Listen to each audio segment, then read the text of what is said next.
Imagina que una bruja forma parte de tu familia. No una figura de cuentos, sino una mujer real, con sangre y secretos que se transmiten de generación en generación. Imagina que hereda su casa, y con ella, algo que nunca pidió ser despertado. Las paredes susurran tu nombre, las velas se encienden solas, y cada sombra parece tener rostro. Lo que empieza como curiosidad se convierte en una pesadilla que no podrás detener.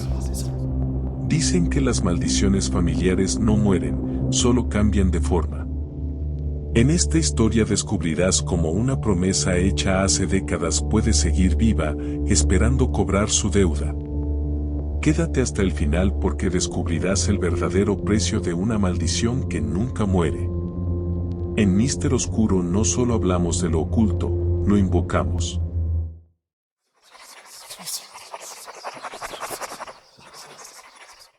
Me llamo Mariana Hernández, y desde niña crecí escuchando rumores sobre mi abuela, Doña Clara. En el pueblo se decía que era una bruja, que sus rezos podían hacer florecer las cosechas en tiempos de sequía o arruinar la vida de quien se atreviera a desafiarla. Algunos vecinos aseguraban haber visto luces extrañas en su casa durante la madrugada, y otros juraban que los animales evitaban pasar cerca de su jardín. Yo nunca lo creí del todo. Pensaba que eran historias inventadas para alimentar el miedo, cuentos de pueblo que se repetían de generación en generación. Sin embargo, cada vez que visitaba a mi abuela, había algo en su mirada que me incomodaba. Unos ojos profundos, oscuros, que parecían saber más de mí de lo que yo misma conocía. Cuando Doña Clara murió, la familia heredó su vieja casa en Veracruz. Era una construcción antigua, con paredes de piedra y techos de madera que crujían incluso con el viento más leve. El día que crucé la puerta por primera vez como dueña, sentí un aire pesado, como si la casa misma respirara.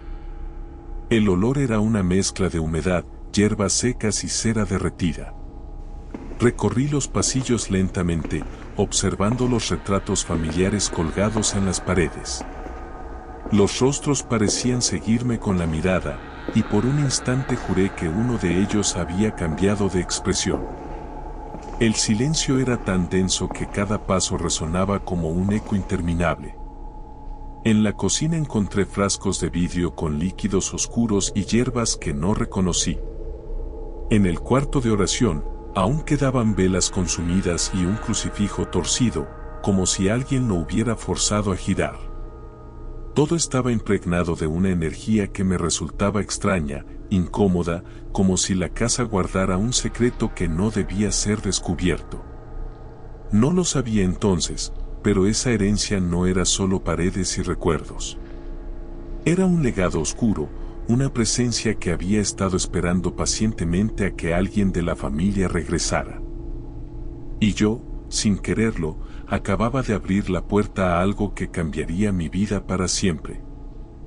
Me mudé con mi esposo y mis 2 hijos a la vieja casa de mi abuela. Al principio todo parecía normal, risas en el comedor, cajas apiladas en los pasillos y la emoción de empezar una nueva vida en un lugar lleno de recuerdos. Pero la calma duró poco. Las primeras noches fueron inquietantes. Objetos que habíamos dejado en un sitio aparecían en otro, como si alguien los hubiera movido en silencio. En los pasillos resonaban voces apagadas, susurros que parecían pronunciar nuestros nombres. Y siempre, a la misma hora de la madrugada, un olor penetrante a hierbas quemadas se extendía por la casa, impregnando las paredes y la ropa. Una tarde, mientras limpiaba el cuarto más alejado, noté que el piso de madera tenía una tabla floja. Al levantarla, descubrí un baúl oculto, cubierto de polvo y telarañas. El corazón me latía con fuerza mientras lo abría. Dentro encontré cuadernos viejos, con páginas amarillentas llenas de símbolos extraños, dibujos de figuras encapuchadas y recetas que hablaban de pactos y maldiciones. Cada palabra escrita parecía vibrar con una energía oscura.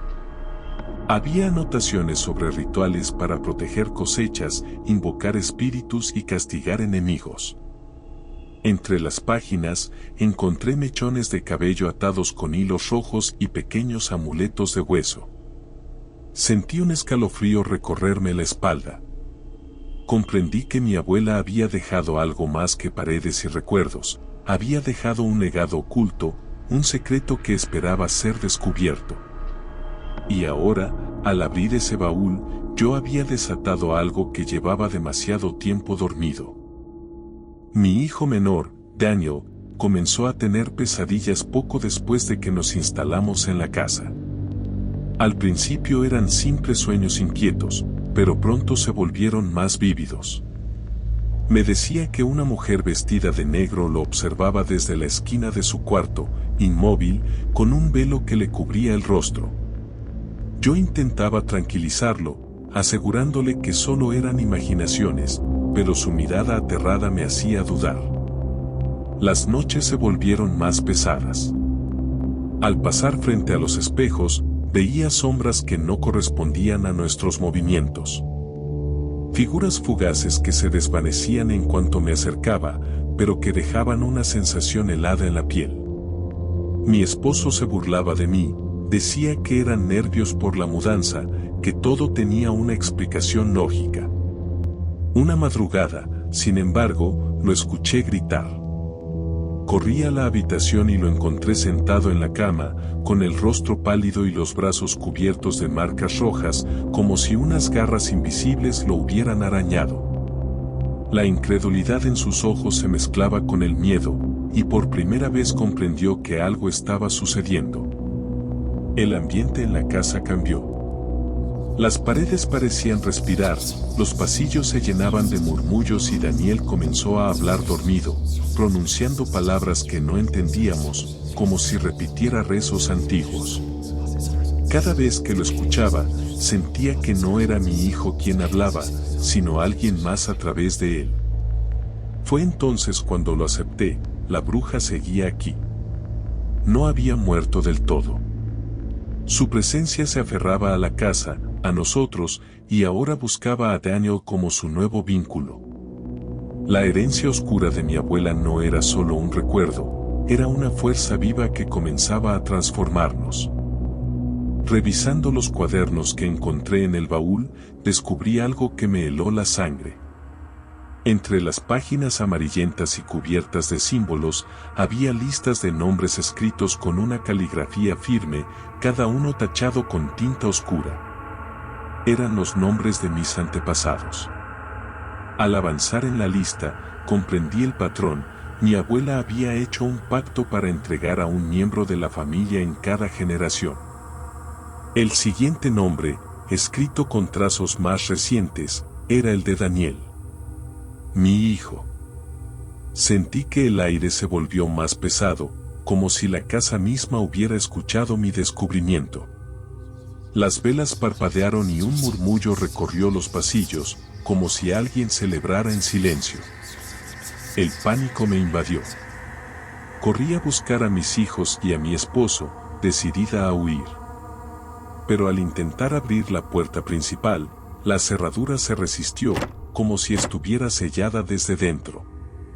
Las ventanas mostraban paisajes que no reconocía, caminos que se torcían, árboles que parecían moverse, y un cielo que cambiaba de color como un espejismo.